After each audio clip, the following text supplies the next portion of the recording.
I flew to visit my long-distance boyfriend and ran into severe turbulence. I vomited like crazy. I even wrote a will. After landing safely, I excitedly recounted the experience to my boyfriend. He listened for a while, then calmly asked, "Are you done? If you're done, I'm going to read some research papers." My words, "let's get married soon," got stuck in my throat. Later, he frowned and asked me, "Why did you break up with me? Just because I didn't make small talk with you?"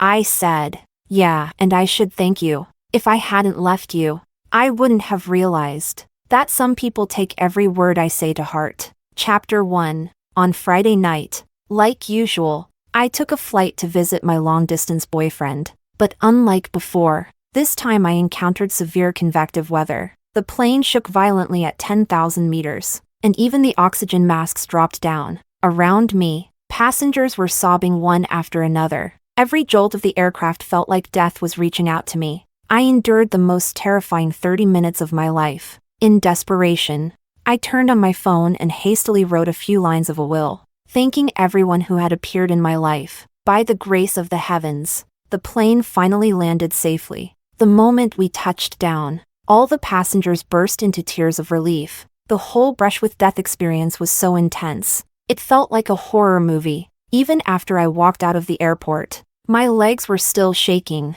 One phrase kept echoing in my mind: Evelyn. Surviving a disaster means fortune must be around the corner. It was already late at night when the plane landed. I hailed a car and went straight to my boyfriend's place. Augustine is a doctor, and he always gets off work late. We practically entered the door one after the other. We hadn't seen each other for 2 whole weeks. But when Augustine saw me, he only gave a faint smile. While changing clothes and washing his hands, he said, "Go rest first. I still need to read a few papers." I know Augustine is busy, treating patients during the day, reviewing case files after work, and squeezing in time to write articles. Normally, I'd quietly leave him alone, but what had just happened was too traumatic. I had to share it with him.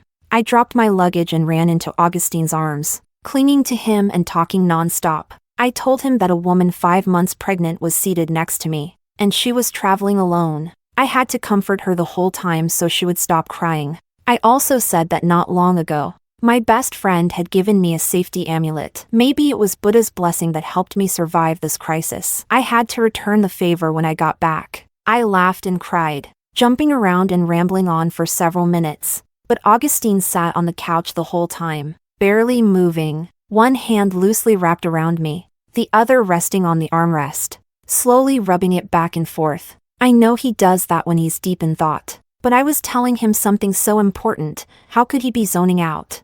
I called out to him, "Hey, Augustine, I'm talking to you." He came back to his senses. "I'm listening. Are you done? If so, I'll go read my research now." Augustine has delicate, refined features, but his personality is always calm and distant. In our 4 years of dating, I'd rarely seen any emotional fluctuations from him. Even now, when I was pouring out my near-death experience, his face remained as calm as ever. As if the story I told wasn't my real-life trauma but some poorly made popcorn flick. My heart suddenly turned cold. With a trembling voice, I said, "Augustine." I was really scared on that plane, but Augustine had already stood up. He stepped toward the study and left me with just one sentence. "As long as you're okay. As long as I'm okay? Is that it?" I had just narrowly escaped death. I stared hard at Augustine's face, trying to find any trace of fear, concern, or even pity, but I found nothing. It felt like an invisible hand was squeezing my heart. I couldn't breathe. I stopped Augustine, almost begging, "Do you really have to read papers right now? Augustine, I almost died on my way to see you. Can't you say a few comforting words? Have you even considered that if the plane had gone down?" In the dim light, Augustine's expression looked a little helpless. He brushed my hand away and softly said, "Evelyn, the odds of a plane crash are very low." Chapter 2. My boyfriend, the one I thought about day and night, was just a few steps away. But at that moment, I felt an indescribable sense of loneliness. I sat alone on the couch, dazed and heartbroken, for a long, long time. In the dim light of the living room, my phone screen lit up faintly. I opened the Notes app and saw the few sentences I had typed in a panic during that terrifying moment. Dear Mom and Dad, I love you. If there's another life, I will repay the kindness of your upbringing. Dear Augustine, I love you. If I survive this, let's get married. I was just about to tell him about this part, how I had written a will. That note could have been my final words in this world. But Augustine had casually cut off my outpouring, because he had to go read research papers. Sure, that's a serious matter, but did it have to be tonight? I don't believe he couldn't see that I was still shaken. As a doctor, he can sensitively perceive a patient's anxiety before surgery and offer gentle reassurance. So why couldn't he sense my fear? Was it that he truly couldn't see it, or that he simply chose to ignore it? Of course I know. Statistically, plane crashes are less likely than car accidents. And yes, I walked away unscathed. But that doesn't mean I wasn't afraid. At least for tonight, I really needed him. When I thought I was dying, the one person I couldn't bear to let go of was him. Surely I had the right to ask for a few words of comfort. Was that such a tall order? It shouldn't be. Augustine can even soothe the most difficult patients. I'm so easy to comfort, how could he possibly fail? With that in mind, I pushed open the study door, ready to command Augustine to say something sweet to me. But the Augustine who claimed he was going to read papers was on the phone with someone. A delicate, sweet female voice seemed to be sobbing. Dr. Jean, I'm scared. And Augustine replied softly. Don't be afraid. I'm here. Don't be afraid. I'm here. The words I longed to hear, he was now saying them to someone else. Effortlessly, I froze. A chill running through me. My breathing grew rapid. I knew I shouldn't interrupt his call with someone else. But all the blood in my body rushed to my head, and I couldn't think of anything else. I rushed over and snatched the phone from Augustine's hand. Who were you telling not to be afraid? Only to meet his calm gaze. He stepped back and ended the call. I stared at his expression, tears streaming uncontrollably down my face. Who was that? Why were you telling her not to be afraid? Augustine rubbed his temples, as if deeply exasperated by my questioning. He said, Evelyn, don't make a scene. I have a complex surgery next week. My assistant is a new surgeon, her first time in the OR. She's so nervous she's been crying all night. As the lead surgeon, what's wrong with helping her calm down in advance? If she gets overwhelmed and it affects the surgery, how could I face the patient's trust? Chapter 3. With every word Augustine said, my face burned hotter. He was trying to save lives from the hands of death. His responsibilities were immense. In contrast, I, questioning whether he had feelings for someone else, looked like a petty, unreasonable clown. But if fear was the common thread, why didn't I get his comfort? Am I less worthy than his colleague? Biting my lip, I complained softly, full of grievance. She's scared of her first surgery. I was on a flight that nearly crashed. I was scared too. You can comfort her. So why not me? Augustine let out a deep sigh. He stood up and pulled me into his arms, gently coaxing me. All right, don't cry. I'm comforting you now, okay? Once I get through this busy stretch, I'll take you out for a trip. I know Augustine well. This was the best comfort he could offer, because in our 4 years of dating, I'd heard similar promises many times. I'll take you somewhere fun once I finish my PhD. Once I'm done with my internship, I'll spend time with you properly. Once I get through this assessment. But there was always something new keeping him busy. Each time, I'd tell myself, it's the thought that counts. But honestly, if a promise is never fulfilled, is it even worth saying? What's worse is that I can't bring myself to blame a man in such a noble profession for neglecting his partner in daily life. In the end, I almost fled the room in a daze. Maybe it was the crash from the earlier tension that left me feeling more exhausted than ever before. I washed up quickly and curled into bed. I fell asleep fast. But the dreams weren't peaceful. In the dream, I was back on that violently shaking plane. I woke up drenched in sweat. My throat parched. It was the middle of the night. Augustine was still fast asleep beside me, but I couldn't fall back asleep. I picked up my phone, hoping to distract myself with something. Without thinking, I opened WeChat. Even though we were in a long-distance relationship, Augustine and I still had long chat logs every day. But in most of them, I was the one doing all the talking. I'd tell him about a puppy I saw on a walk, a new dish at the company cafeteria, or how I won 10 yuan on a scratch-off lottery ticket. I shared everything with Augustine, no matter how trivial. Even if I got a funny meme, I'd rush to forward it to him. But the white message bubbles on his end were always just a few scattered words.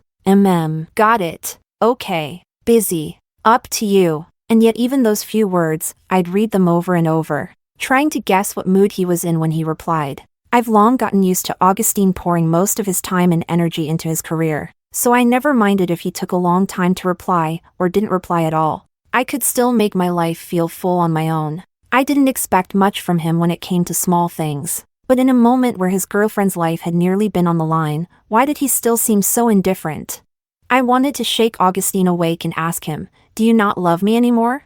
But when I remembered that important surgery he mentioned, I pushed the thought away. I lay there, letting my mind wander wildly for what felt like forever, until sleep finally returned. When I woke up the next day, Augustine was already gone. It was the weekend, but he still had to be on duty. While he was away, I chatted with my parents and friends about what had happened yesterday. I didn't dare tell my parents the truth, just said there was turbulence. But the pilot was skilled and everything was fine. But when it came to my best friend, I went all in, embellishing every detail and praising myself for how cool-headed and brave I was in the face of danger. Maybe I told the story too vividly, because my best friend suddenly messaged, "OMG. The way you describe it, it's seriously terrifying. I've been scared of flying lately. Baby, you should avoid flying too." I giggled and replied casually, "Sure," then suddenly froze. Chapter 4. Over a year ago, due to a change in my job, Augustine and I began a long-distance relationship. We now live 1,500 kilometers apart. Many people have warned me long-distance relationships require extra effort. Augustine often works weekends, so whenever I have time, I fly back to visit him. So just how often do I travel? I hung up the phone and opened my flight booking app, counting each trip one by one. My brows gradually furrowed. To date, we've been in a long-distance relationship for 15 months.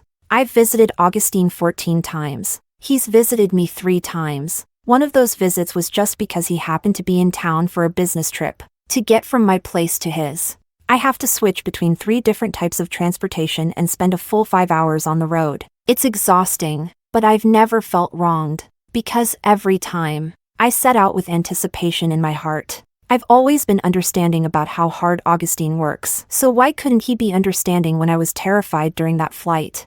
Would it really cost him that much to say a few comforting words? Restless and anxious, I paced around the apartment, eventually finding myself in front of the fridge. Augustine never cooks, and his kitchen showed no signs of being used. But when I casually opened the refrigerator, I froze. The fridge was nearly empty, just a single lunchbox sitting in the cold. On its soft yellow lid, there was a cute little duck printed with a goofy expression. I'd been so heartbroken last night that I forgot I'd brought Augustine 4 pork buns. I spent the night before last making them from scratch. It was my first time learning to make meat buns, and they actually turned out pretty well. Feeling excited, I carried them over 1,000 kilometers just to share them with Augustine. It was nearly lunchtime, so I picked up the lunchbox and took a cab to the hospital. I was fairly familiar with Augustine's colleagues, but this time, I saw an unfamiliar face. The girl sitting across from Augustine had a cute baby doll face. When she called Augustine's name, there was a playful lilt in her voice. I immediately realized this was the girl who had called him late last night. The one who said she was scared, and just like that, she had easily received the comfort that I had begged for in vain. I tried to force a smile at her, but the muscles in my face were stiff. Augustine saw me too. He walked over with his usual calm expression, casually turning back to say, "Nicole, this is my girlfriend Evelyn." Just then, the office phone rang. Apparently, something happened with a patient, and the two of them hurriedly brushed past me, rushing to the inpatient ward. I was used to being overlooked by Augustine. I left the lunchbox on his desk and went for a walk in the hospital garden. But when I returned, I felt all the blood in my body rush to my head. Lying on the office floor was my little yellow duck lunchbox. The 4 pork buns, no more, no less, had all spilled onto the ground. completely ruined. I stood there, staring at Nicole as she scrambled to grab tissues and clean up the mess, and at Augustine beside her, smiling and saying, "It's fine. It's fine. They weren't worth much. You don't need to apologize." And in that moment, a sharp pain tore through my chest. Chapter 5. Even if bought outside, four pork buns wouldn't cost more than 20 yuan. In today's world, what can you even get for 20 yuan? A cup of milk tea, a casual cab ride, even a toy capsule from a gacha machine on the street, all of those cost more than 20. So, those buns being ruined shouldn't be such a big deal. But I made them with my own hands. I brought them all the way across the country for my boyfriend to try, and yet they were casually knocked to the ground by his colleague. I held back my anger and asked Augustine, "What happened?" He scratched his head awkwardly. "It was my fault. Nicole was handing me the lunchbox, and I didn't catch it." He really thought I was blind. In the past, I always put Augustine's feelings first. The moment he looked even a little embarrassed, uncomfortable, or conflicted, I'd instinctively find a way to smooth things over for him. But not this time. Right now, I seemed especially prone to anger. Maybe it was for the four poor buns that died in vain. Or maybe it was for myself, so full of love, yet endlessly ignored. It felt like the moment I stepped off that turbulent plane, something inside me had changed. I exposed Augustine's lie without mercy. "When I came in, you were sitting at your desk. How could she have been handing it to you from that far away? You're lying for her. Are you afraid I'll blame her?" Augustine froze. It was like he finally realized I was angry. Nicole timidly stepped forward, saying, "Evelyn, yeah, the lunchbox was too hot. Dr. Jean said you made them yourself?" Then I was really thoughtless. "I'm so sorry." I looked at Nicole, completely at a loss, and at Augustine, who stood between us, as if afraid I might lash out at her. For a moment, I had nothing left to say. I could only rub my temples in exhaustion and ask Augustine. And then? Maybe he didn't understand what I meant, because he replied instinctively, "Then you can just make them for me again next time." It felt like a bucket of ice water had been poured over my head. My voice trembled with anger now. "Next time? Do you have any idea it took me 4 hours to make those pork buns?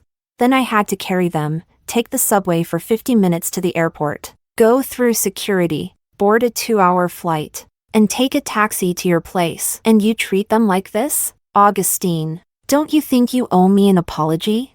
I think this was the first time I ever lost my temper with Augustine. As the words left my mouth, my heart was pounding. We've had disagreements before, sure, but we never really fought. Partly because Augustine is always emotionally stable, and partly because I truly, deeply loved him. But I didn't expect that even my anger wouldn't reach him. He sighed and said calmly, "Evelyn, I know it takes a lot of time and effort for you to come see me, but why do you have to make yourself so tired? Whether you come or not, I'm still here." In that moment, it felt like all the strength had drained from my body. I just stared at the man I'd loved for 4 years. His calmness, his logic, his tolerance for Nicole made my own passion seem like a joke. Back in my sophomore year, I met Augustine at the library of the neighboring medical school. That day, he was sitting by the window, wearing a crisp white shirt, with clean, elegant features and an air of quiet detachment. In that moment, the whole world seemed to fall silent. I lingered near him for a long time, and finally couldn't help but move closer, just to see what book he was reading. It was at that exact moment that Augustine suddenly looked up. Our eyes met, and I swear my heart nearly stopped. From then on, I started going to that library every single day. After many accidental encounters, I finally gathered the courage to introduce myself. "Hi, I'm Evelyn, a Chinese literature major from University A." Honestly, I didn't expect him to remember me. After all, I had already found out he was a top student in the medical school, known for his aloofness, with an endless stream of admirers around him. But that day, Augustine gave me a soft, gentle smile. There was even a hint of fondness in his voice. He said, "I know, you look really cute when you sneak glances at me." After we went public with our relationship, a lot of people couldn't help commenting, "What's the name of that drama where a clueless girl ends up dating the genius doctor?" This makes me believe in love again. After all, Augustine was widely acknowledged in the med school as both brilliant and handsome, a true campus heartthrob. And I? Just plain and ordinary. In both looks and talent. To most people, it did seem like I was dating way out of my league. That made me feel insecure. For a while. But I soon noticed, Augustine really liked seeing me smile. He also liked listening to me talk. Every time I got excited telling a story, his gaze would soften. Maybe, compared to the serious academic conversations he was used to, my liveliness brought him something different. Two people who looked mismatched somehow made it through 4 years of ups and downs. Even long distance couldn't defeat me. I gritted my teeth and endured it. But in this moment, I suddenly lost faith in our relationship. I had always believed that Augustine's neglect came from his naturally aloof personality, his difficulty expressing emotion. But now I had to ask myself, is that really true?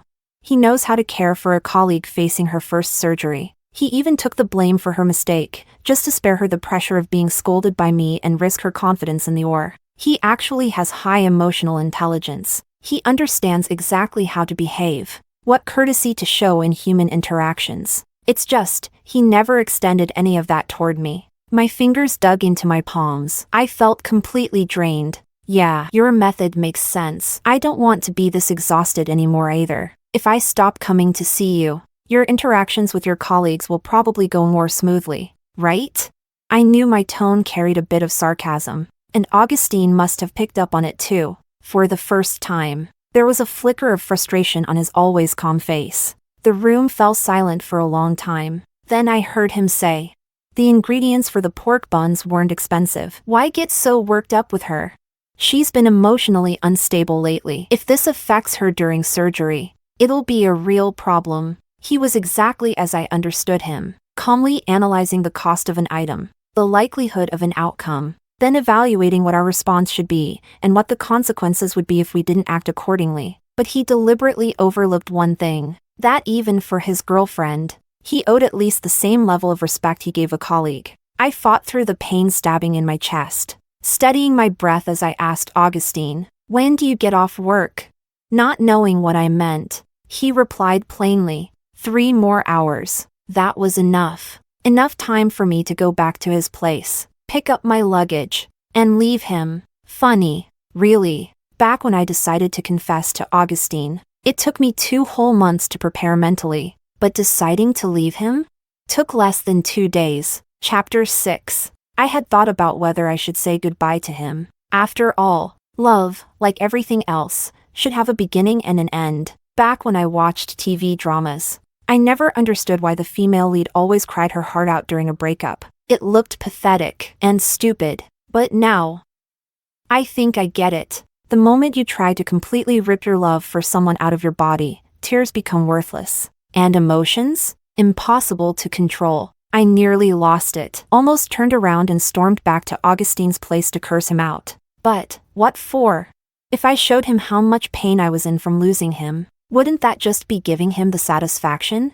So I quickly rolled my suitcase out of his apartment. I rescheduled my flight. Sitting in the waiting area, I watched the sky outside gradually darken. Right before boarding, I received a message from Augustine on WeChat. "I'm home from work. Evelyn, why did you leave so suddenly?" In the past, a rare message like this from him would have sent me over the moon. Now, I just found it ridiculous. Suddenly? What part of this was sudden? In love, no one disappears suddenly. Hope fades. Disappointment piles up. We had already been drifting apart. He just never noticed, and I had finally woken up. I replied with one sentence. "Let's break up." His call came through immediately. I turned off my phone. Maybe because the turbulence 2 days ago had left such a deep impression. I clutched the armrest tightly as the plane took off. Eyes squeezed shut. In my heart, I repeated, "I'm safe. Nothing's going to happen to me." But my tears didn't listen. At 10,000 meters in the sky, I cried uncontrollably. I told myself this would be the last time I cried for Augustine. Starting tomorrow, I'd begin to slowly erase every trace of him. Maybe it would be hard to forget him, but I was determined. I could move slowly, but I wouldn't turn back. On my first day of learning to forget Augustine, I got some good news. My best friend Laura had rescued an abandoned golden retriever and asked if I could help share the adoption post. Looking at the poor, pitiful little creature in the video, my heart immediately softened. I said, "I'll take him." Laura was stunned. "Girl, are you kidding me? Doesn't your Augustine have OCD?" Augustine is a doctor, so he has a bit of a cleanliness obsession. For him, I never touched stray cats or dogs on the street, even when they were irresistibly cute. But now that I was no longer planning a life with him, why should I care about what he liked? If I'm going to be alone, then I should at least be happy, I said casually. "Oh, I forgot to tell you, I broke up with him yesterday." I was the one who ended the relationship, yet Laura was the one screaming into the phone. It took her a while to calm down. Then she asked, "What happened?" I thought I was calm enough, but my voice still cracked. "He doesn't love me." Chapter 7. To be honest, I could find bits and pieces of evidence that Augustine loved me, hidden in our daily life. For example, during his first year at work, he handed me his salary card to keep. I was shocked and refused repeatedly, so he set up a partner payment account for me, even though I never used it. He never canceled it. Or, for instance, his WeChat was completely open to me. If a girl sent him flirty messages, he wouldn't reply, but he wouldn't delete them either. I saw them and felt a little jealous, but he'd look at me seriously and say he had full confidence that he'd never betray me. Or, when we went out, he'd carry my bag and didn't mind taking photos of me. But if I need a magnifying glass to find signs of his love, doesn't that mean I never really felt his love in the first place? After hearing all this, Laura was quiet for a long while. Eventually, she said, "All right, you can keep the puppy for a few days. If one day you and Augustine get back together, I'll help find him a new home." I couldn't blame Laura for thinking that way, because she knew how much I had invested in Augustine. She also knew how much I cherished this relationship. And besides, from a conventional point of view, Augustine had everything: a prestigious educational background, a stable career path. He was smart, composed, not to mention undeniably handsome. So I was supposed to be grateful. Even if he ignored me, I should have been thrilled, content with just loving him, never tiring of it. But in reality, it's like holding a cup of water. Whether it's warm or cold, right or wrong, only I can feel it. Words of promise can be fabricated, romance can be staged, but genuine concern comes from the heart. It can't be faked, not to others, and not to myself, and I didn't want to lie to myself anymore. If Augustine truly loved me, why didn't he worry when he saw I was afraid? No matter how wonderful a person may be, if he doesn't love me, then none of it matters. Chapter 8. I had been with Augustine for 4 years, not without threatening to break up a few times. That was the second time he missed my birthday. Feeling a little hurt, I half-jokingly said to him, "There are 365 days in a year, and I only have one birthday. If you do this again, I'll really break up with you." Honestly, all he had to do was coax me a little, and I would have let it go.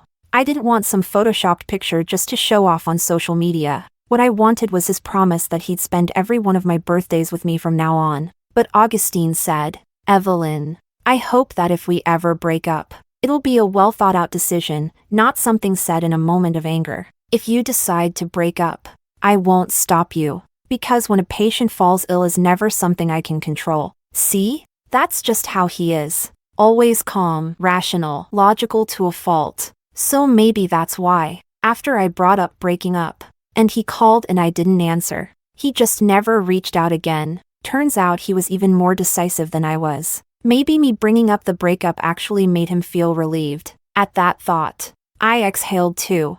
I opened WeChat and deleted Augustine's contact. I didn't expect to get a call from an unknown number that night. On the other end, Augustine's voice sounded a bit tired, a bit hoarse. He said, "I did 3 surgeries today. I'm exhausted, so I'll keep this short. Evelyn, stop the drama. Add me back on WeChat." Augustine's tone was so certain. He probably thought that just softening his stance a little would be enough to bring me back to his side. And maybe he wasn't wrong, because in this relationship, I gave 200% of myself. And he was like a cold, distant observer. Only when things didn't go the way he expected would he come down from his pedestal and try to fix the situation. A well-behaved girlfriend would give him that chance. I was not well-behaved. Holding the phone, I said with a half-smile, "Did you forget? I broke up with you. I'm not being dramatic, and I'm definitely not joking. Augustine, please don't contact me again." His tone grew heavy. "Evelyn, you need to give me a breakup reason I can accept. I know I'm not as smart as Augustine in many ways, but even I could tell there was a deeper meaning behind his choice of words. I said, "The reason you can't accept, that's the reason." Augustine muttered a low curse. His calm voice seemed to carry suppressed anger. "Planes don't just fall out of the sky that easily. Evelyn, you're standing right here in front of me, safe and sound. What more can I say? Yes, planes don't crash that easily. They say there's only one fatal crash in every 1,176,500 flights. And indeed, that flight which had turbulence due to air currents landed safely. In the end, I stood in front of Augustine completely unscathed, but I really had gone through 30 minutes of sheer panic. I gave a bitter smile and said, "Just because it's unlikely to crash, does that mean I wouldn't be scared, even if I knew it wasn't that dangerous? As the person I was planning to spend my life with, wasn't it your job to calm me down? Even when Nicole turns to you for help, you always try to comfort her. I've taken this relationship with you so seriously, and yet you can't even say a single word of appreciation? Because deep down, you just assume I'll never leave you. But Augustine, after all the times you've let me down, maybe it's my turn to disappoint you. I will leave you, because you never truly cherished me." With Augustine, I had lowered myself more and more, until, finally, I was in the dirt. I really had made a mistake. Someone like me, covered in dust, utterly humbled, how could he even see me anymore? When you've made a mistake, you have to correct it. Ending a one-sided relationship is a fair and reasonable solution. There was a long silence on the other end of the line. I could almost hear Augustine's ragged breathing. Right before I hung up, I heard him say, "Then I'll change, Evelyn. This time, it was my fault. Give me a chance to cherish you, please." Chapter 9. Augustine's tone was almost pleading. It made my heart tremble, just a little. But this was already the 4th day since I broke up with him. In other words, even while Augustine still thought we were together, he waited a full 4 days before reaching out. For someone as busy as him to finally contact me, I should feel honored, right? But if I accepted his apology now, what would all those times I waited for him mean? I shook my head and gently declined. "Sorry. My feelings for you, there was only that much, but you kept squandering them. Once disappointment piles up, you can't stop me from walking away." It took a near-death scare for me to finally understand what kind of life I want, what kind of partner I need. I have an education, a job. I'm capable of giving myself a decent life. I don't need wealth or luxury. All I ask is that when I reach out for comfort from my partner, he actually responds. That terrifying night, I really wanted him by my side, but he wasn't. So it's only natural that my heart broke completely. The withdrawal from this breakup hurt more than I expected. For years of love, it had already seeped into my bones, become a part of me. I would think of Augustine in countless tiny, unremarkable moments. Like, when I took the new puppy I adopted out for a walk and saw a beautiful sunset. I pulled out my phone to take a picture, and only when I opened WeChat did I remember I shouldn't be sharing this with Augustine anymore. Or when my supervisor called me in to talk, promising me a promotion and a raise, and said that in the second half of the year, I could apply for a transfer to Augustine City. I thanked him, but this time, I no longer needed that transfer. Even a week later, when I went to a classmate's wedding, the bride greeted me warmly and said, "Evelyn, I'll toss the bouquet to you later, okay?" She had been one of the witnesses to my and Augustine's campus romance. My smile stiffened, but I admitted honestly, "We broke up." She paused, surprised, and then said uncertainly, "But..." Augustine said he'd be coming too. She pointed behind me. "Look, he's already here." My breath caught, but I still slowly turned around. Under the lights, Augustine looked thinner. He stared at me, unwavering, and in his eyes, there seemed to be a storm of suppressed emotions. Skipping a friend's wedding just to avoid running into an ex? That would have been a bit much. So I walked right past Augustine, didn't even greet him. I quietly took my seat, cracked sunflower seeds, and chatted casually with the classmate next to me. Not long after, someone sat down beside me. It was Augustine. He had switched seats with the person next to me. The ceremony was about to begin, and I didn't want to argue at such a moment. So I ignored him and turned to watch the stage. But he spoke anyway. He said he had taken time off just to fly here and find me. I've thought it over again and again. There's no irreconcilable issue between us. That means there's still a chance to fix things. Evelyn. For years together isn't easy. You can't just throw it away like that. That's childish. On the 29th day after the breakup, Augustine tried to win me back for the second time. Still as calm and composed as ever. Even in trying to get me back, he presented facts and logic. Maybe he's right. There was no dramatic cheating scandal between us. No parents tearing us apart. From the outside, we looked like a couple with every chance of making it. So why did I give up halfway? Chapter 10. At that moment, the couple on stage embraced and kissed amid applause from the crowd. I felt a little moved, too. Once upon a time, I had imagined this scene countless times. Whenever I saw beautiful wedding setups, I would quietly save the photos for future reference. I never thought there would come a day when I would choose to leave Augustine, but nothing is truly unthinkable. I was simply left with no choice, but I have no regrets. I raised my hand to wipe away the tears at the corners of my eyes, then smiled and asked Augustine. For years of love, it wasn't easy. But did you give as much as I did? Augustine, you hated strong scents. So I never dared to buy perfume. You liked black and white tones. So my strawberry bear dress was worn only once in front of you. You hated noise. So when I watched dramas at your place, I wore headphones. You preferred light food. So I gave up spicy hot pot. You liked cleanliness. So I didn't keep any pets. There were so many incompatibilities between us. And yet you never noticed. Because I was the one adjusting. The one accommodating you. But no one can give endlessly without rest. Even me, I get tired, too. And you were right about one thing, I didn't have to make it this hard on myself. He had his logic, and I had mine. My logic was, I don't want to keep giving love anymore. I mourn the love I once poured into this. Augustine's face suddenly turned pale. His Adam's apple trembled, and in a hoarse voice,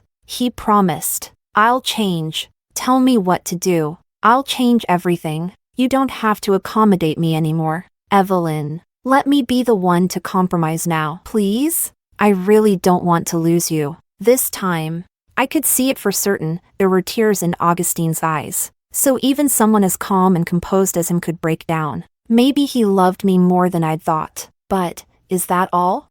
I looked steadily at Augustine and said in a calm tone, just I'll change? That's it? We're adults now, not teenagers writing love letters to express our feelings. At this point, we should judge actions, not intentions. You say you'll change for me, but until I see the results, why would I believe it? Words aren't enough to win me over anymore. Augustine, you used to be able to, because I loved you. I chose to believe everything you said. I was even willing to suffer the heartbreak when my hopes were let down. But now, I'm slowly falling out of love with you. So you can't really blame me for being a little demanding. I wasn't sure if Augustine would actually change for me. After all, he had let me down so many times. What's one more disappointment? But whether that change ever happens or not, I'm not waiting in the same place for him anymore. After that farewell, I kept trying to shift my focus in life. I signed up for a gym membership as long as I sweat enough. I sleep deeply at night, and then I won't dream of Augustine. I made pork buns again. This time, they tasted even better. I gave some to friends and colleagues, and everyone praised them enthusiastically. A few weeks later, I got promoted. My salary doubled. Honestly, that position should have been mine long ago, but I kept hesitating because I was still considering transferring to Augustine City, so I never competed for it. A few more weeks went by. One evening, I was walking my golden retriever around the neighborhood when I ran into a new neighbor. He was young, tall, with a sun-kissed complexion and a clean buzz cut. I was walking my golden retriever. He was walking his border collie. The two dogs were having a blast together. The new neighbor smiled and greeted me. My dog's name is Gentleman. What's yours called? I smiled lightly and said, Lucky. He chuckled too. That's such a grounded name, sounds great. But why did you choose it? For a moment, my thoughts drifted, because when I walked off that plane, I told myself, Evelyn, you survived this. That must mean blessings are coming your way. Augustine once filled a huge part of my life. When he was gone, I thought I'd lost a huge part of myself. But in the end, all I lost was him, and in exchange, I got the whole world back. How is that not lucky?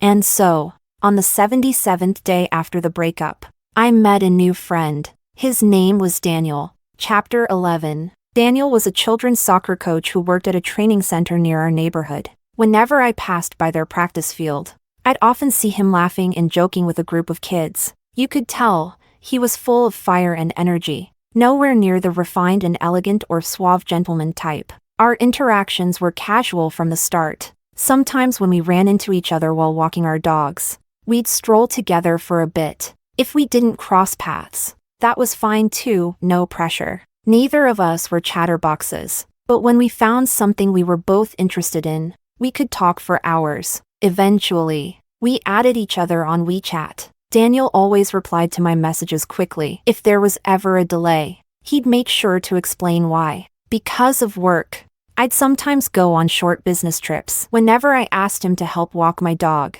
if he could do it, he never hesitated. If he couldn't, he'd tell me directly. With Daniel, I could just be myself, completely at ease. I didn't have to worry that anything I said would expose my not-so-smart side. And I didn't have to brace for silence after speaking, no more unanswered words hanging in the air. Laura used to hope that Augustine and I would get back together. But when he never made a move, she got fed up waiting. She complained to me, why say all that if he wasn't going to do anything? I pinched her cheek and smiled. Exactly. Why did you take it seriously? As for me, I had already stopped taking him seriously a long time ago. Maybe she was pissed at Augustine, but the moment Laura met Daniel, she started nudging me toward a new relationship. She said with conviction, Babe, everything happens for the best. You should thank Augustine for not coming after you. Come on, forget about him already. And truly, I was thinking about Augustine less and less. Even when I did, the memories felt dusty, blurry, no longer vivid. After leaving Augustine, I became open to the idea of loving someone else. But I wasn't in a hurry to jump into a new relationship. I was still tired. That love, though not dramatic, had cut deep. So I thought, I should give myself a little more time to fully let go. But not long after, I wavered. That day, construction nearby had accidentally cut the power lines, and the whole neighborhood lost electricity. I was at home, wondering how I'd deal with dinner, when someone knocked on my door. It was Daniel, holding his dog, Gentleman, and flashing a bright smile. Evelyn, I remember you said you're afraid of the dark, so I brought some candles, just wanted to check if you needed anything. I had mentioned that once, in passing, during a casual chat, that it was something from my childhood. I never imagined Daniel would remember such a small detail so clearly. I was sure I hadn't given him any hints that I wanted anything more than friendship. But even just as friends, shouldn't people care about each other's fears? That kind of mutual understanding and quiet attentiveness. I had never experienced it before. How could I not long for that? Suppressing the flutter in my chest, I thanked him politely. Thank you for thinking of me. And on the 127th day after the breakup, I realized I was beginning to look forward to love again. Not the kind where only one person gives and gives, but the kind where both people run toward each other. A few days later, Daniel asked me out to dinner. The excuse was pretty clever. He said it was a well-reviewed pet-friendly restaurant. But of course, I knew the pets weren't the point. The dinner went really well. When we said goodbye downstairs, Daniel seemed a bit hesitant. We were standing very close. So close I could smell that faint, clean, cool scent on him. I instinctively pressed my lips together. Was he about to confess? Or was he leaning in for a kiss? But just before the answer became clear, someone called my name. Evelyn. It was Augustine. He was staring at me and Daniel. His whole body was tense. Chapter 12. I was a bit surprised to see Augustine again. I thought he had already given up on trying to win me back. There was a faint stubble on his chin. He had always been so well-groomed. How could he let himself go like this? Looking at him now, for the first time, he felt a little unfamiliar. I asked Daniel to head home first. He considerately raised his phone and said, "I'll wait nearby. If you need anything, just call me." I replied softly, "Okay." As Daniel walked away, Augustine's Adam's apple bobbed heavily, and his eyes were tinged with a trace of aggression. "Who is he?" I answered honestly. "A potential romantic partner." Veins immediately popped up on Augustine's forehead. "Evelyn, we were together for 4 years. It's only been 4 months since we broke up, and you're already dating someone new?" So, it had been 4 months since we broke up.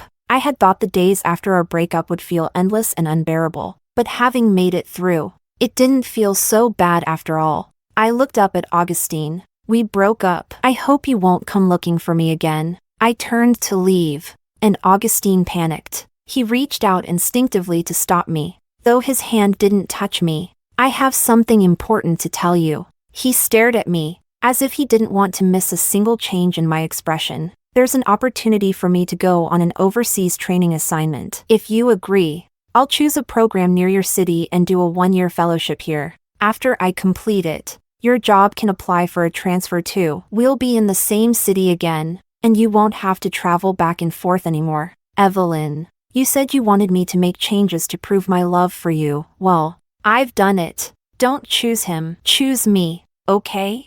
My hand holding the leash trembled slightly. I was truly shocked that Augustine would actually change. Maybe because I'd been disappointed by him so many times. This one instance of real effort felt surreal. But then again, he was a genius. He used to be top of his class in every subject. As a doctor, he was exceptionally skilled. Fighting for love doesn't take much technical knowledge. For someone like him, this kind of thing should have been easy. In a relationship, when I've already walked 99 steps, he needs to take that first step.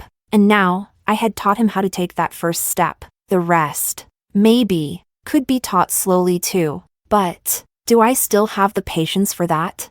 Wouldn't teaching him mean pouring more energy into the relationship again? And I'm already tired. With Daniel, I never have to worry about being ignored when I act a little clingy. I don't have to worry about being forgotten on my birthday. I don't have to worry about being stood up for dates. I don't have to worry about being left behind just because I walk a little slower. I don't have to worry about the food I carefully prepared being overlooked. I don't have to worry that, when I really need a hug, he'll give me a cold, logical explanation about how I don't actually need one. By society's standards, Augustine was outstanding. You could even say, he was the best I could ever reach. If I married him, it might have become one of those enviable, picture-perfect matches in the eyes of others. But what I need isn't admiration from the outside world. I need a partner, someone who truly knows when I'm cold or warm. I want to be someone I consider happy, not someone they say is happy. I smiled and looked Augustine in the eye, saying earnestly, "How about, we just let it go this time?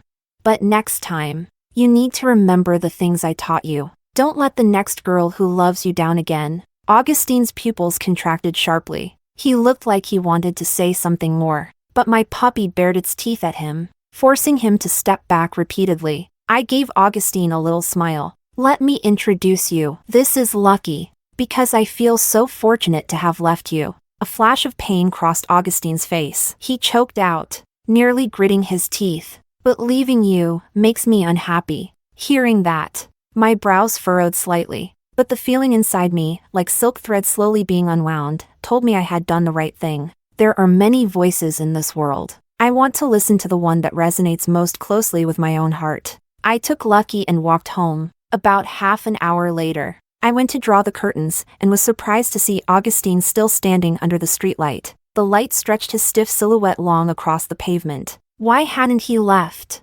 Then again, whether he stayed or not, that was up to him. Suddenly, Augustine crouched down. He wrapped his arms around himself, buried his head, and stayed there. It looked like he was crying, because his shoulders were shaking. But what did that have to do with me anymore?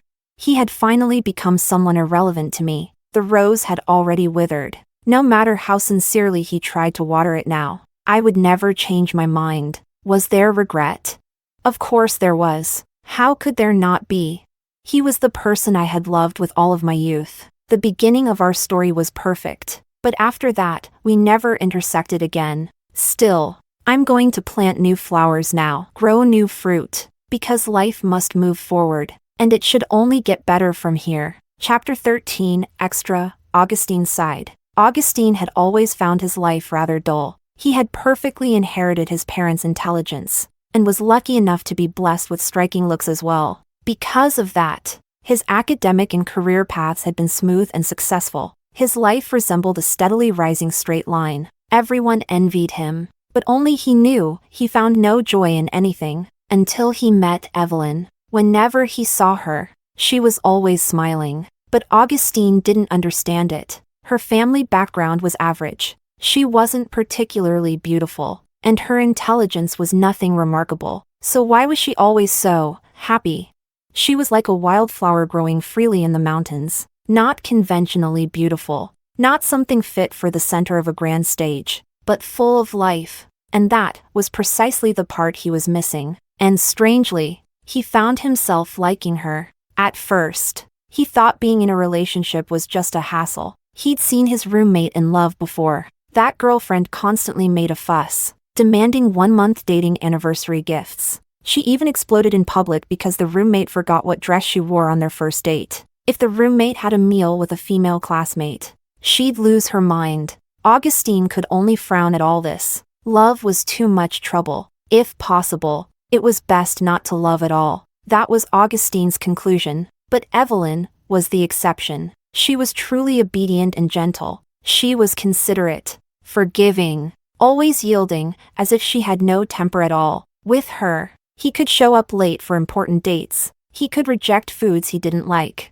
He could tell her outright that he didn't like one of her outfits. All he had to do was occasionally show her a bit of kindness, and she'd be endlessly grateful. He thoroughly enjoyed the relationship, watching her tirelessly find new ways to please him. He even once thought maybe he'd marry her. His job came with immense pressure. To climb higher in his field, he had to dedicate nearly all his energy to his work. Evelyn might have been the ideal partner for someone like him. Love was only a tiny part of life, or perhaps it didn't need to be there at all. He was confident about that. But what he never expected was that this girl who once looked up to him like a god would one day leave him quietly, without warning, and all because of something seemingly trivial. At first, Augustine found it absurd. Then, he got angry. People flew on planes every day. Why was she the only one so afraid?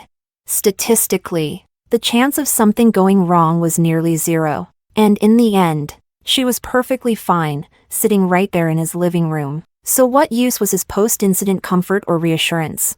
He only comforted Nicole out of concern for her as a patient. Yet Evelyn left, so decisively. She didn't even give him a chance to argue. Augustine did consider, should he just let her go?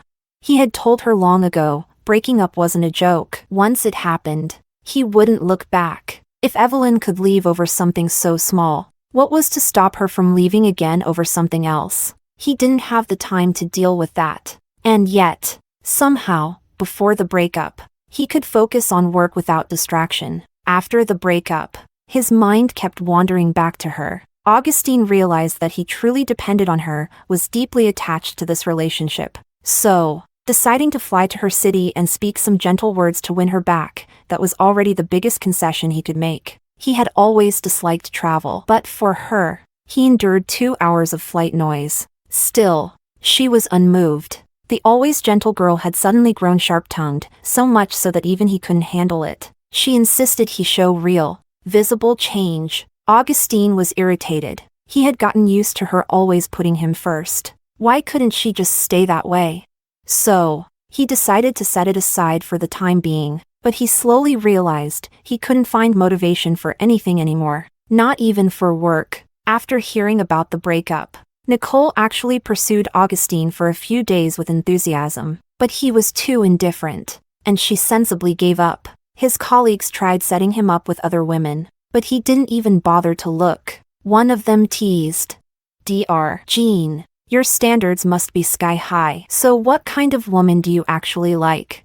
Augustine was at a loss for words. He had always thought emotions didn't matter much to him. That Evelyn wasn't even all that perfect. Even if they broke up, it would be fine. He could always find someone else who'd love him wholeheartedly. But it wasn't until he actually lost her that he was shocked to realize she was irreplaceable. So, fine, he would change for her just once. He'd coax her back, marry her, maybe even have a child or two. By then, she wouldn't leave so easily. But what he didn't expect was that, in just 4 months, Evelyn had already started dating someone else. He had humbled himself so much, begged her, but she still looked him straight in the eye and said, firmly, let's just leave it at that. In the end, Augustine didn't take that overseas assignment. He thought, that girl is bound to regret it. Maybe in a few days, she'd realize that other man couldn't hold a candle to him. And truthfully, he wasn't as good-looking as Augustine, nor as well-educated, and certainly didn't have a secure career. All he did was laugh with her like a fool. What exactly was so lovable about that? When she came back, he'd be magnanimous. He'd take her back. But once again, he was wrong. Just 6 months later, she married that punk. He truly didn't understand, where exactly had he lost? He even wondered, maybe she just couldn't bring herself to ask for reconciliation. But at the wedding, she smiled so brightly. Even her not-so-stunning face lit up with joy. Maybe, a rose nourished by love always blooms most brilliantly. Augustine hadn't been invited, but after handing over a hefty red envelope, he was allowed to attend. At the reception, he got completely drunk. A few classmates dragged him to a guest room to let him sober up. As they chatted, they laughed. Wow, never thought Jean the God could be such a romantic. He's got such a bright future. I really don't know how Evelyn managed to make up her mind to leave him. Yeah, he was so accomplished. How did Evelyn make that decision? Augustine lay flat on the bed, head throbbing. In the overwhelming darkness, he seemed to see that frightened girl again. Tears shimmered in her eyes, but her voice was cheerful as she told him. Oh my God, let me tell you, it was like a roller coaster, but 100 times scarier. The oxygen masks were dangling right in front of me, but I was amazing. I kept comforting the girl next to me. Augustine, hug me, okay? I almost couldn't see you again. Her voice grew softer and softer, as if afraid he wouldn't respond, and this time, he gently held her. In his dream, through a flood of tears, he told her, and maybe also told himself, I was scared too, that I'd never see you again. Evelyn, I really do love you. Story 2. My father, in order to pay off his debts, schemed to send me to a place where the elite indulge in their pleasures. Luckily, my childhood friend was also there. Just when I was about to ask him for help, a few lines of text suddenly floated in front of my eyes. Poor protagonist. Don't ask your childhood friend for help. He's actually planning to use your heart for his true love. Quick, ask the one on the far left. He's older and will take care of you. Don't hesitate. He's here just for you. Even if he looks fierce, call him Sam and he'll give his life for you. Without hesitation, I scrambled over to the man mentioned by the text, clinging to his feet and pleading, Sam, please be gentle with me. Chapter 1. Gentlemen, I have brought my daughter. Now, can you let my family go? When I groggily opened my eyes, I heard my father saying these words. I wanted to resist with all my might, but somehow, I had no strength left in my body. I could only lie on the ground, unable to move. Seeing that I was awake, my father forcefully untied the rope around my feet and whispered in my ear like a demon, I've raised you all these years. It's time to repay me. After saying that, he shoved a pill into my mouth and walked away without looking back. This girl is really a beauty. I wonder how it feels to play with her. She's even a star. Let's take more pictures later.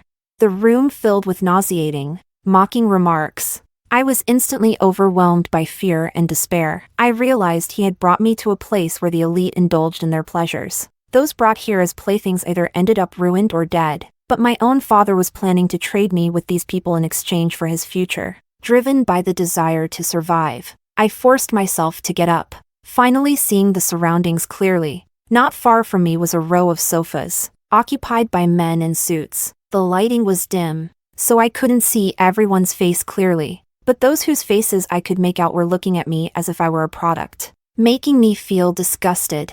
I had been drugged, and my hands were still tied. Moreover, this place was heavily guarded, leaving no chance of escape. Just as I was about to resign myself to my fate, a familiar voice rang out, "Julia, don't be afraid." I recognized the voice. It was Bruno, my childhood friend. He stood up from the crowd like a god, his face unable to hide his joy. It was as if he was saying, "I'm here to take you home." As he approached me, a few lines of text suddenly floated before my eyes. Chapter 2. What a performance. The Oscars owe him a trophy. Dear protagonist, your childhood friend is the male lead, but his true love is the second female lead. He's planning to sacrifice you to save her. I thought I was seeing things and blinked hard. When I opened my eyes again, the text was still there. Poor protagonist. Don't ask your childhood friend for help. He's planning to use your heart for his true love. Don't be deceived by this scumbag. He and your father have been acting in this scene together.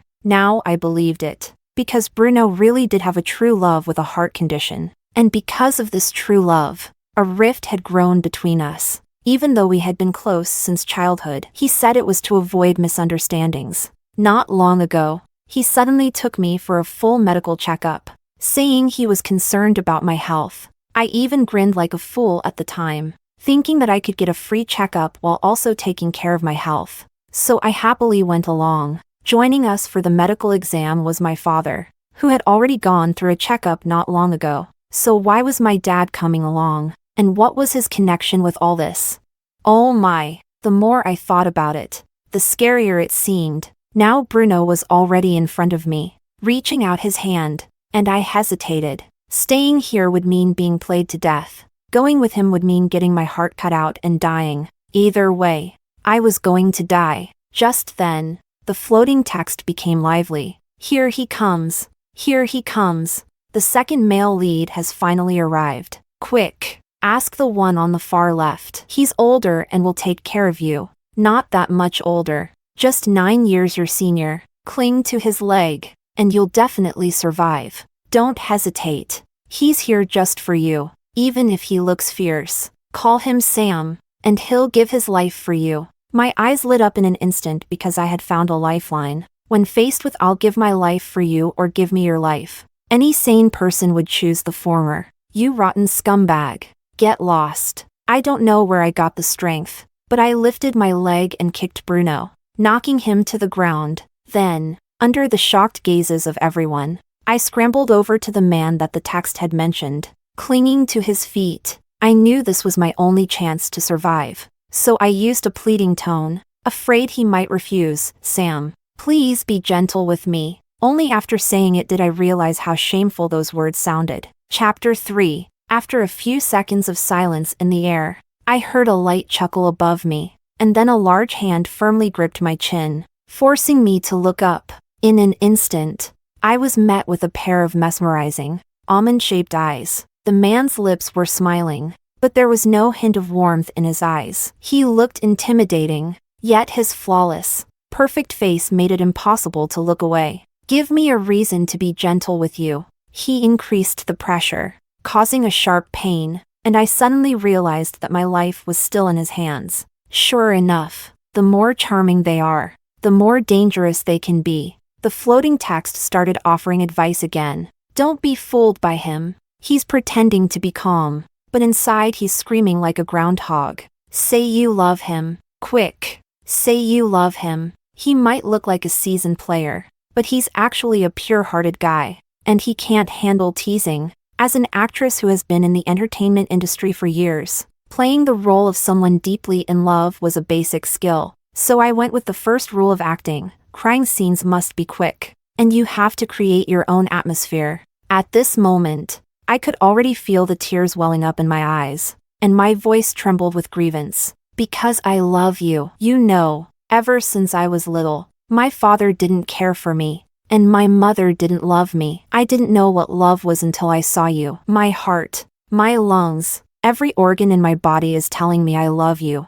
I closed my eyes and let the tears fall, continuing, if you don't want me, that's fine. I can go with them instead. To my surprise, the man who had been so calm just moments ago suddenly became enraged by something I said. He took off his suit jacket and wrapped it around me, asserting his dominance to the others. Besides me, who else do you want to go with?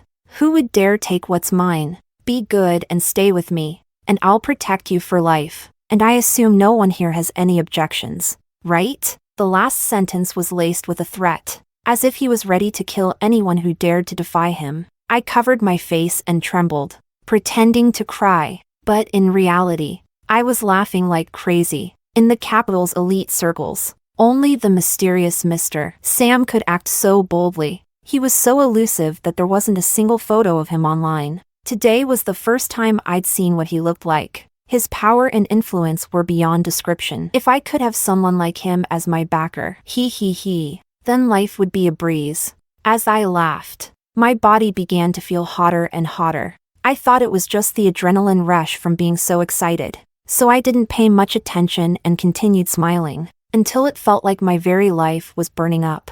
Oh no! I suddenly remembered that my vile father had fed me a pill before he left. The man immediately noticed something was wrong and grabbed my hands, which were wildly clawing at him. Little wildcat. What are you trying to do? My eyes were clouded with desire, my mind filled with censored thoughts. Of course. I want to sleep with you, protagonist. Go easy on the flirting. We only have this one pure-hearted Sam. Don't break him. This is intense. Sam's ears are turning red. Chapter 4. Sam gently picked me up in his arms, and the sudden sensation of being weightless made me instinctively wrap my arms around his neck. The cool touch eased my fever, making me want to touch him even more. My hands began to wander down his back. Sam softly coaxed, "Be good, and I'll let you touch me when we get home." Then he looked up, smiling coldly at the people around us. I don't want to hear anyone talking about what happened to Julia here today. If anyone can't keep their mouth shut,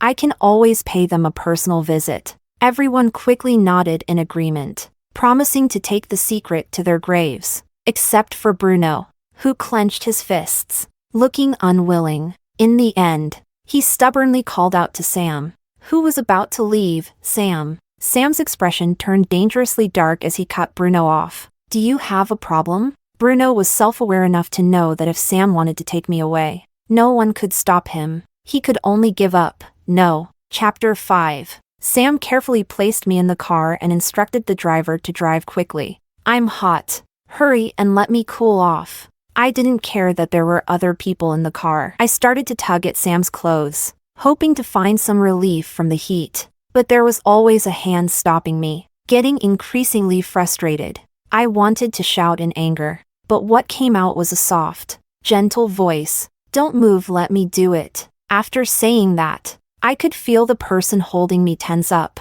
I was also poked in the waist, causing some discomfort, so I reached down to figure out what it was. The result was my hands being caught and firmly held down. Sam's eyes darkened, and in a husky, low voice, he asked, "Who am I?" Without thinking, I responded, "A handsome guy." The speaker seemed a bit displeased. "You don't even know who I am, yet you dare to start taking off clothes. What do you plan to do after undressing?"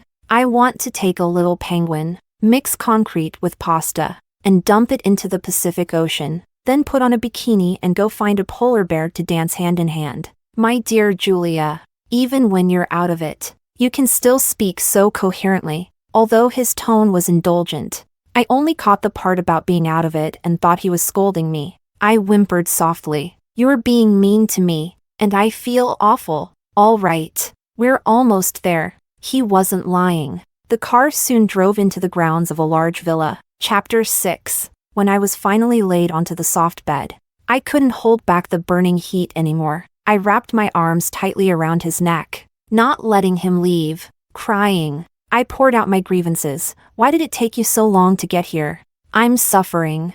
Who am I?" I didn't understand why Sam was so persistent in asking this question. But this time, I opened my eyes and looked at the man in front of me. Sam. Correct answer. How about I let Julia have me as a reward? He gently kissed the tears at the corner of my eyes as he began to unbutton his shirt. While doing so, he murmured words I didn't quite understand. This time, I finally made it in time. Sweet Julia, don't leave me again, okay? I won't let anyone who hurts Julia get away. He kept repeating my name, like a treasure he had regained, afraid of losing it again. Chapter 7. When I woke up, my whole body was sore. Last night, Sam was like an insatiable beast, as if he was the one who had been drugged. Not me. The floating text started appearing again, flashing rapidly. What's going on? It was cut to black at the crucial moment. What could possibly be inappropriate for me, a premium member, to see? I'm not short on money, so bring up the parts that were blacked out last night. Look at the marks on the protagonist's neck. You can tell the battle was intense. My face flushed bright red, and I quickly pulled the sheets up to cover everything below my head. Then I continued to read the floating text, finding it more and more amusing. It provided me with information I wouldn't otherwise know, like having cheat codes for life. After all, life doesn't come with rehearsals. Every day is live. Now I have a special skill, so why not embrace it? I didn't mind its presence at all. I picked up the phone beside me, used face recognition to unlock it, and checked the trending topics. In the age of the internet, as a celebrity, any small incident could easily be plastered online. So, I was worried that what happened yesterday might be exposed by someone with ulterior motives, which would ruin my career. Luckily, there was no mention of my name, but there were gossip stories about other celebrities, which I clicked on one by one. Suddenly, a browser pop-up appeared, and I accidentally clicked on it. The title read, "Take care of her like you would a flower." I was confused and hit the back button to return to the browser's search bar. When I saw the browsing history, I was even more shocked. Hashtag what to pay attention to the first time hashtag.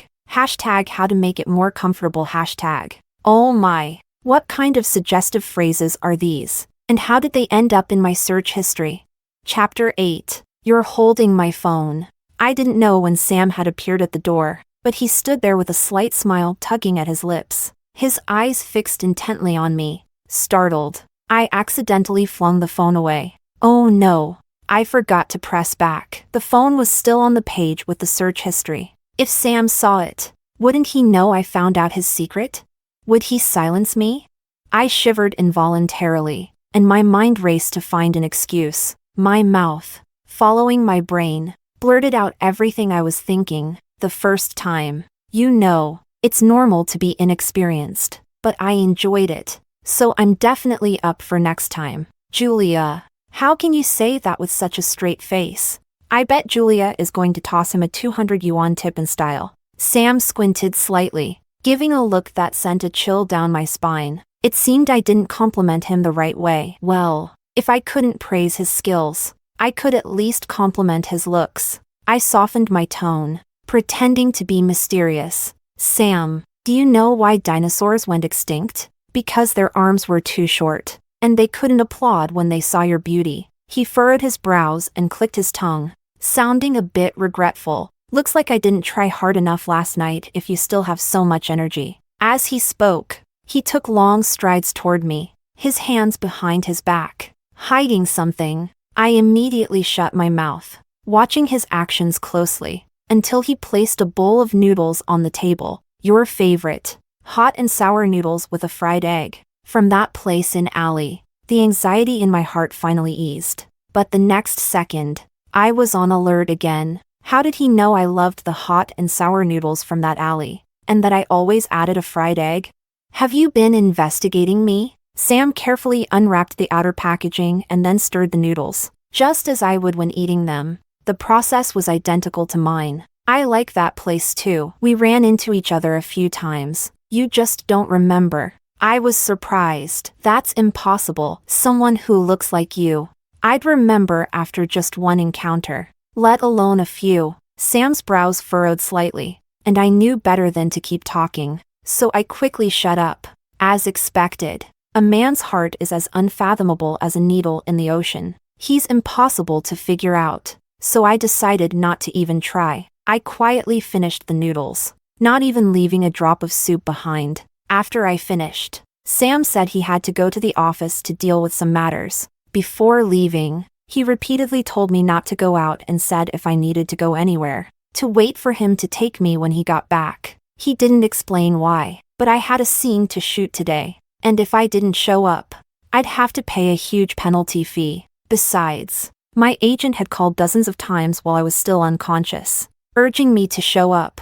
So, after Sam left, I quietly took a taxi to the filming location. Chapter 9. Since it was a historical drama, getting into makeup and costume took a long time. Plus, I was exhausted from last night, so I couldn't help but doze off. I was groggily awakened by someone tapping me, and it turned out to be the makeup artist. All done. The makeup artist seemed like they'd swallowed a bomb today, speaking with an irritable tone, but I didn't pay much attention, admiring my reflection in the mirror.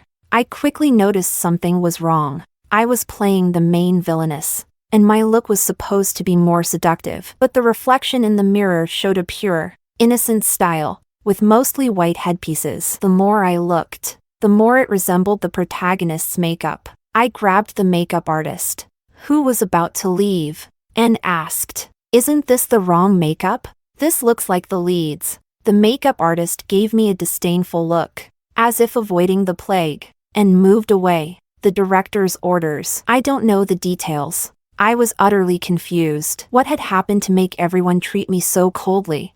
With no other choice, I ran to ask the director, but before I could find him, someone with the same makeup style blocked my way. "Sis, I'm afraid today might be a bit inconvenient for you." It was none other than the lead actress of the show, Bruno's true love, the one with the heart condition. Chapter 10. Every time she called me sis, I knew she was about to stir up trouble. "What were you doing?" Celine saw that no one was around and didn't bother pretending anymore. She let out a sneer, her eyes filled with resentment. "Do you still think you're a rich lady? Your family sold you off, so stop putting on airs." Looking at her, so different from her usual delicate demeanor, I just felt baffled. "Let me clarify something. I have nothing to do with that so-called family anymore. And as far as I remember, I've never done anything to provoke Miss Celine. So why such hostility toward me?" Celine seemed to be triggered, her emotions growing more agitated.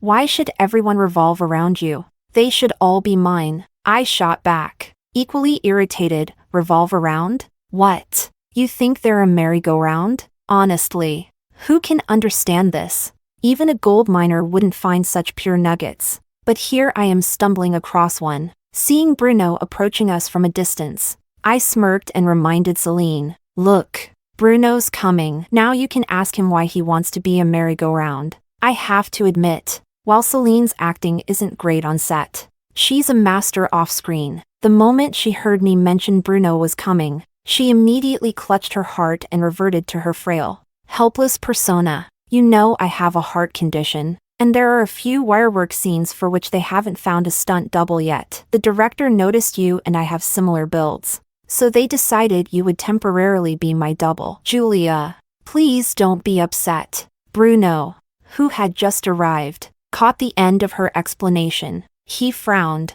expressing his displeasure. "Julia, be more generous. What's wrong with helping out Celine?" I slowly raised my phone, which had been recording the entire conversation, and pretended to be concerned. "Oh dear, Celine, you're not trying to scam me, are you?" I recorded everything we just said. Celine's face darkened, and she became visibly flustered, forgetting all about her sickly act. She shoved Bruno aside and tried to grab my phone. She knew that if I released the video, her carefully crafted image of the delicate, innocent girl would completely crumble, and she had worked hard to build that. But there was no way I'd let her succeed. With a quick turn, she missed her chance to grab it. Recently, I've been obsessed with the old version of Dream of the Red Chamber, and the situation made me want to channel my inner Lin Dayu. I mimicked her tone and expression, sarcastically saying, "Oh my, little sister, didn't you say you had a heart condition?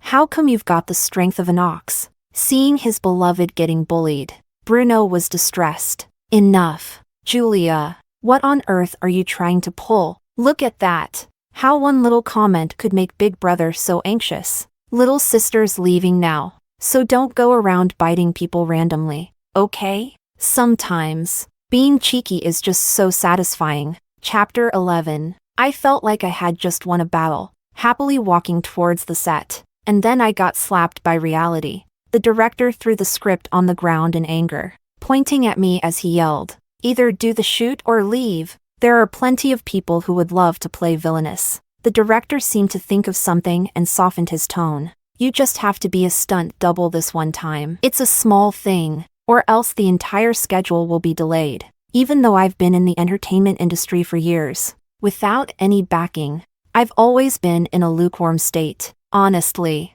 when I found out that the lead was Celine, I didn't want to take this role. But after reading the script, the villainess's ambition and strong will really drew me in. Especially when she sacrificed herself for the country at the end, it showed the true charm of a strong female character. After much thought, I decided to take the role, never imagining there would be so much drama. But I didn't have any other scripts lined up, and it would definitely be harder to get any in the future. After calming down, I still chose to continue. Fine, just this once. I cooperated with the prop crew and put on the wire harness. Ha ha ha. Merry-go-round. Julia's imagination is going to kill me. I had been wondering why the floating text wasn't showing up. Turns out, there was just a delay. Julia is so smart. Even knew to record it. The crazy duo was fuming. It was so satisfying to watch.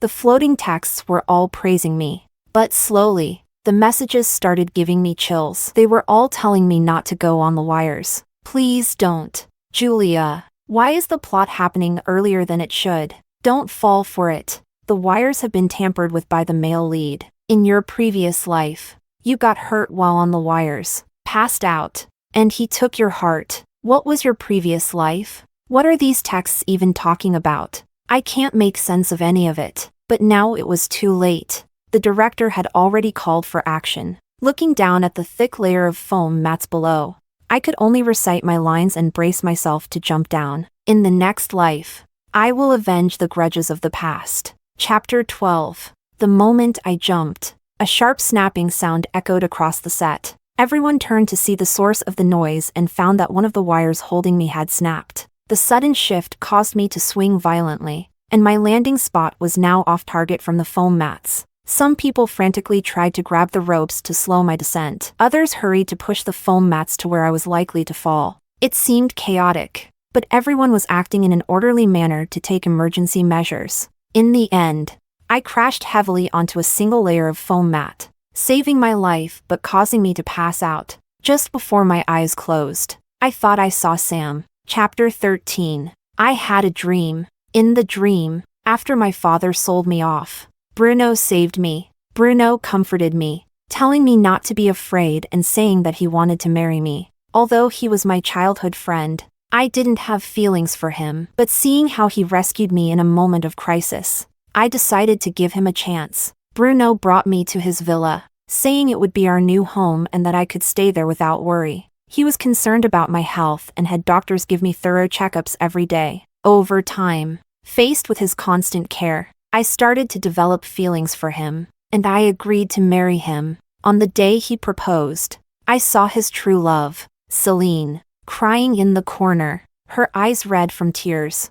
That night, Bruno didn't come home. He said it was something to do with work, but my sixth sense as a woman left me feeling uneasy. I confronted him, and he said that he only loved me in this life and had already cut ties with Celine. Being in love, I believed him. On the day we planned to get our marriage certificate, the director suddenly called me in to film a wire stunt scene. Bruno was so considerate, saying he understood, and even drove me to the set, telling me we'd go get the certificate right after the shoot. But then, the accident happened, the wire snapped, and I fell. When I woke up, I was lying in a hospital. I wanted to move, but I couldn't, because my limbs were tightly restrained. In that instant, fear and unease surged in my heart. Just like the day my father sold me, just like that day, Bruno appeared by my side, as if he were my savior. But this time, the look in his eyes was filled with disgust. Be good, okay? Your heart is about to become Celine's. My father was there too, standing behind him. You've lived a privileged life as a young lady, but my Celine has suffered outside. Now it's time for you to compensate her. Only then did I understand that Bruno had loved Celine all along, and Celine was my father's illegitimate daughter. Out of guilt toward her, he planned to use my life to save hers. Bruno rescuing me had been part of their prearranged trap. In utter despair, the doctor cut open my body without anesthesia and took out my heart. Chapter 14. The dream stopped at the moment my heart was taken. I woke up with a start, instinctively reaching for my chest. It hurt, not a physical pain, but a deep ache where my heart was. My sixth sense told me that it wasn't just a dream. It had really happened. Putting together what the floating text had said, I came to a realization. I had been reborn. The hospital room was eerily quiet, so silent that I felt I could hear my own heartbeat. Desperate to confirm my guess, I asked the floating text, I don't know who you are, why you're sending these messages, or why I can see them, but I believe you're trying to help me. So, I want to ask, have I been reborn? The messages started flooding the screen. Whoa, we can actually interact with the protagonist now? Yes, you've been reborn. Receiving the answer didn't bring me the relief I had imagined. Instead, it deepened my pain. I couldn't believe that my childhood friend, Bruno, and my own father could disregard over 20 years of affection to cut out my heart while I was still alive. What about Sam? What happened to Sam in his last life? I desperately asked about Sam in the previous life. I didn't know Sam, and I had no idea why he wanted to save me. Now it seemed clear, Sam must have been reborn too. In the previous life, after your beastly father sold you, Sam went there too, but he was a step too late. He thought you liked Bruno, so he didn't interfere. Who would have known Bruno was no good either? Sam always regretted and blamed himself. Sam avenged you by killing everyone who had hurt you. Because the situation was so severe, he was hunted by the police. In the end, he hid by your grave and took his own life. His body wasn't found until a week later, by which time it had already started to rot. The floating messages felt like 1,000 blades slicing across my heart, each cut more painful than the last. The pain was so intense that I almost passed out. I gasped for breath, but each breath only deepened the agony. I couldn't imagine someone as proud as him ending up a fugitive, someone who should have been a shining star above everyone, dying so pitifully by my grave. Sister, it's so tragic. You have to make sure those two scumbags don't get away with this. I will. None of them will escape. Chapter 15. The hospital room door opened, and I immediately tensed up. I relaxed only when I saw that it was Sam. Julia, how are you feeling? I opened my mouth, wanting to call his name, but found I couldn't speak. He gently moved the stray hairs from my face, his fingertips softly wiping away the tears from the corners of my eyes. Are you still feeling unwell? I'll go get the doctor. I shook my head. Right now, I just wanted to be with him. Be good. Let the doctor check on you. I'll stay by your side. I thought about it and nodded. If I didn't get checked, he would never stop worrying, and I didn't want him to be concerned anymore. The doctor gave me a full examination, and the initial diagnosis showed no major issues. The doctor was surprised. It's a miracle that you didn't get seriously hurt after falling from such a height. I smiled politely at the doctor, but I knew the truth. There was no way I could have come out unscathed after falling from such a height. What seemed like chaos after the accident was actually a meticulously coordinated effort. That day, someone just happened to be stationed near the unbroken wire, and someone just happened to place the last layer of foam mat where I was going to fall. Every coincidence was a deliberate arrangement. Those 3 people who wanted my heart needed to make sure I didn't die from the fall, so they could witness my despair and agony when they cut out my heart while I was still alive. What they didn't expect was that Sam would show up again and disrupt their seemingly flawless plan. I knew they wouldn't give up and would scheme again, and I already had my own plan for revenge. Chapter 16. I didn't tell Sam about my rebirth. After being discharged from the hospital, Sam stuck to me all day, not leaving my side for even a moment. Me, I need to go to the bathroom. Sam, I'll wait outside the door. Me, exasperated, I need to take a shower. Sam blushed, then I'll go in and keep watch. Me, at night, There wasn't even half a step of distance between us. Sam, you're being a bit childish. Do you know you're 9 years older than me? Sam, looking aggrieved, are you saying I'm old? I snuggled against him. No. I like that you're older. It means you know how to take care of people, and I really like that. You're the one who started it. So don't complain if you end up crying later. When someone older is sensitive, what can you do? Of course, you pamper him. That's how we spent the entire week. I had nothing to do. But Sam was busy with a lot of things. He withdrew the investment from the show I was filming because I liked the villainous role, and he bought the rights to the production. As for the director, he got caught for tax evasion and other inappropriate behavior and ended up getting sent away. The person who deliberately damaged the props also got dealt with. But this wasn't the outcome I wanted. I wasn't satisfied with Bruno and Celine slipping away so easily. I knew it was time to start implementing my plan. That night, Sam hugged me especially tightly. I have to go abroad for a few days. I'll be gone for 5 days. Be good, okay? Don't go out while I'm away. All right? When I get back, we'll go get our marriage certificate. Everything will be taken care of. I'll handle it for you. Every word Sam said was filled with concern, and I understood what he meant. He wanted to take care of everything for me. Thinking about how, in my past life, Sam avenged me and then took his own life by my grave, my heart twisted in pain. But how could I dare to drag Sam, who belongs on a pedestal, back into the mire again?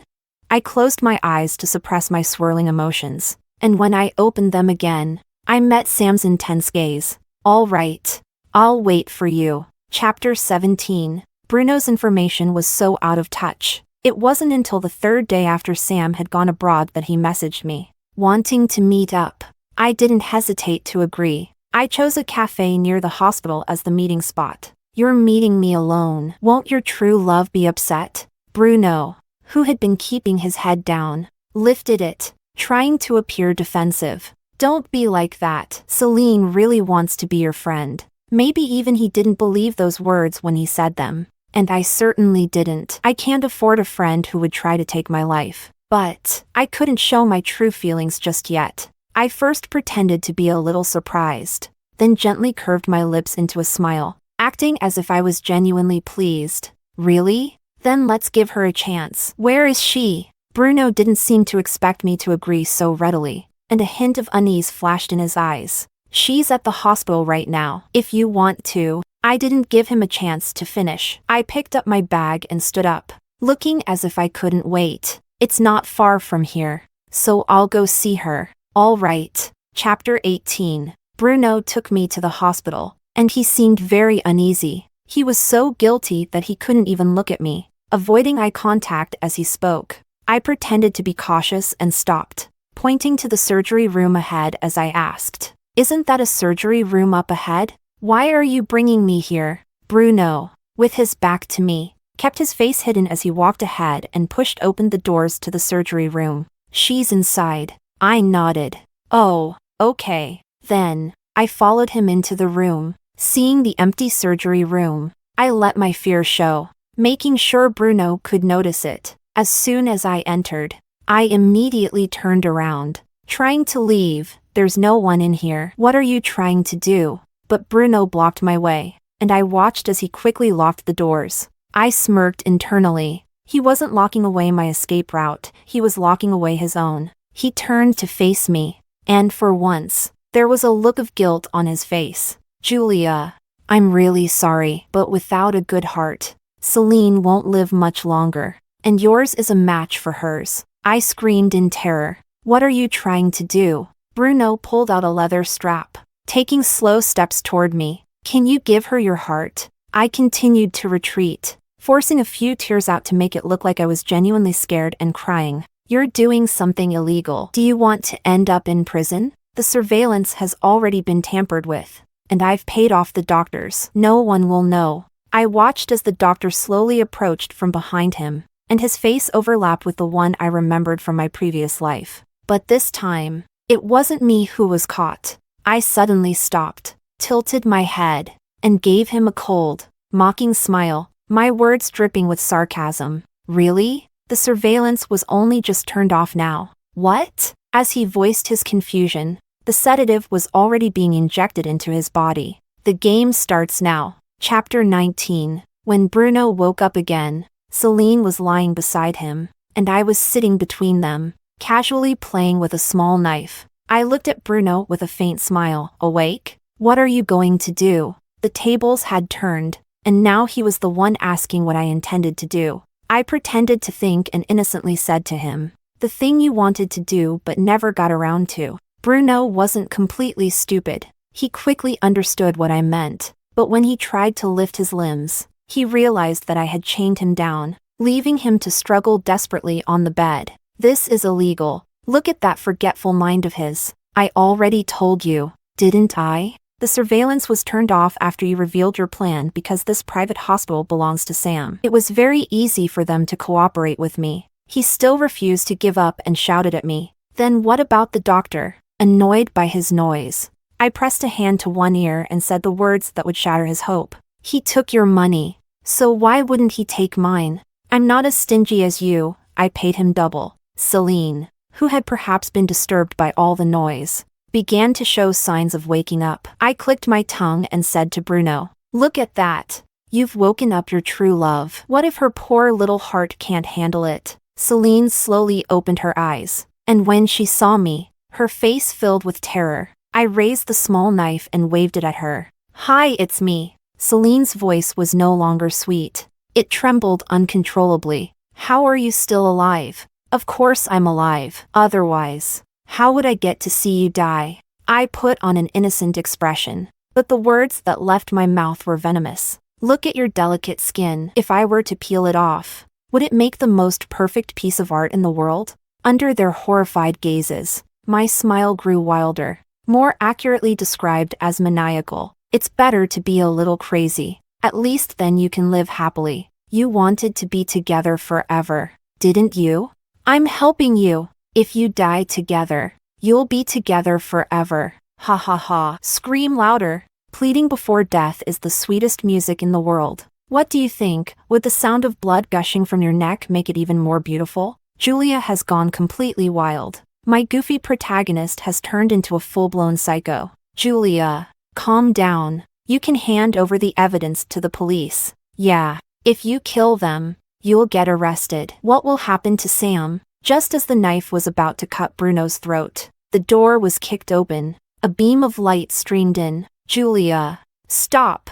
Chapter 20. The moment Sam pushed the door open, he rushed to me within 3 seconds. He took the surgical knife from my hand and pulled me tightly into his arms. Julia, it's okay. It's okay. I'm back. I didn't want to cry. I wanted to be strong in front of Sam, to keep him from worrying. But when someone holds on too tightly, it's like a balloon losing air.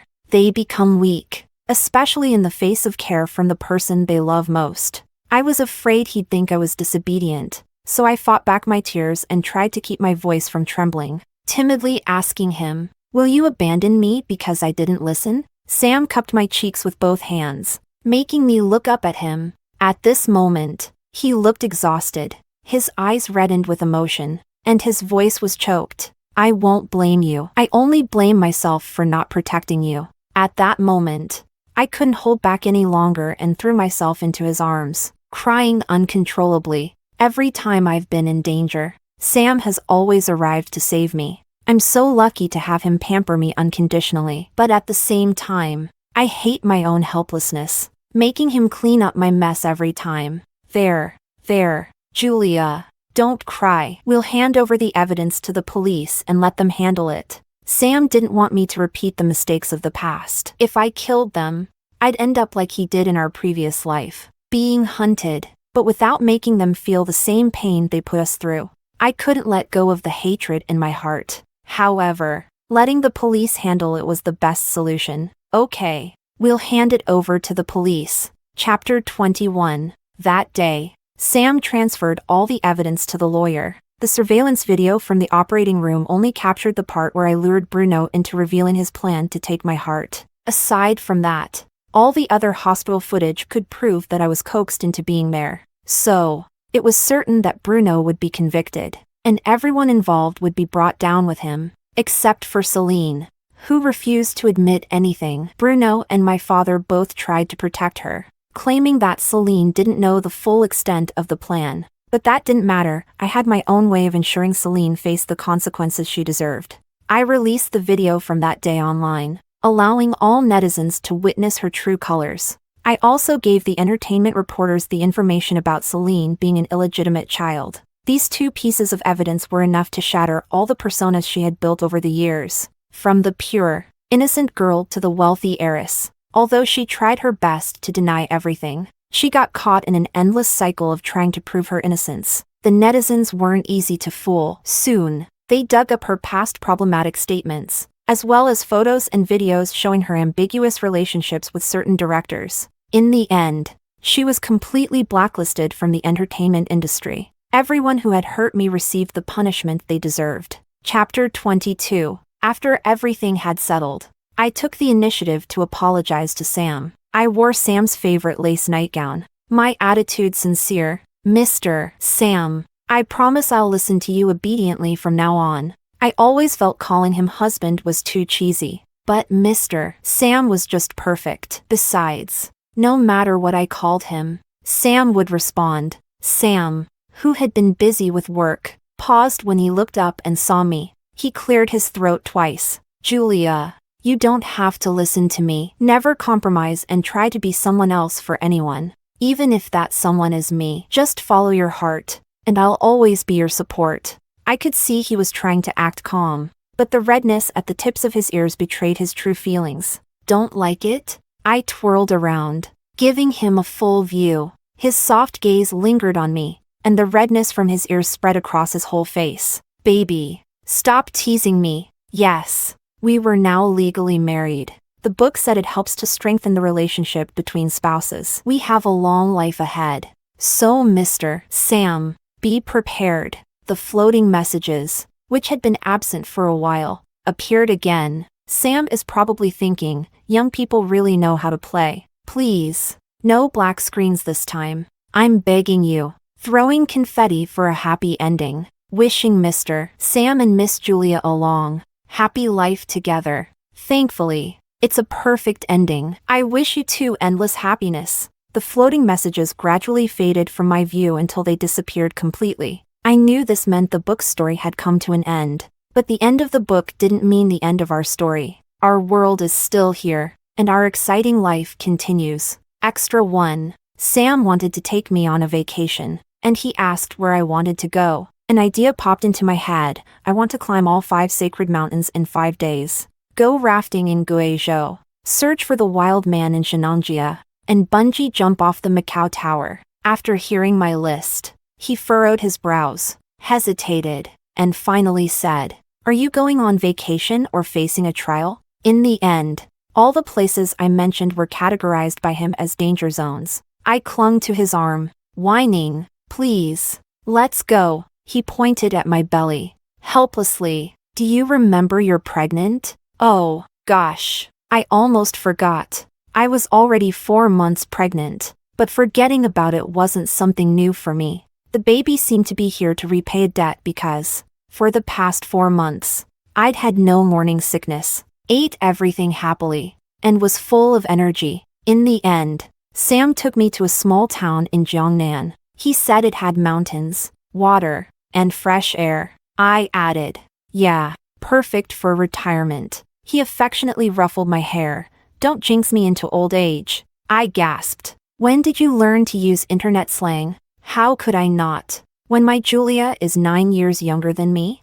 What if you start to dislike me? No one but you can put up with my temper, and no one but Sam would indulge me in whatever I wanted to do. Extra 2. The midsummer night was filled with the chirping of cicadas, making the quiet around us even more serene. "Sam, when did you first meet me?" I leaned against his shoulder, enjoying the summer night sky with him. "I gave you your name. What do you think?" I playfully punched him. "That's a bit creepy. How could you have had your eyes on me before I was even born? Your mother and my mother were good friends, and they arranged a marriage between us. But you, this little ingrate, grew up and forgot all about me. Mr. Sam, didn't I already make it up to you? I even came with a bonus in my belly. You've made a huge profit. so you can't call me an ingrate anymore, afraid that my emotions might fluctuate. Sam immediately tried to soothe me. Good girl, Julia. I was wrong. I didn't ask for more details. And Sam didn't continue down that line of conversation either. We both tacitly avoided mentioning what happened in our previous life. How he first met me, how he fell in love with me, all of that was in the past. The past was mixed with too many unhappy memories, and obsessing over it would only waste the precious moments of happiness we have now. So let's give time some time, let the past pass, and let the future begin, and then, let's hope for a beautiful future with each other.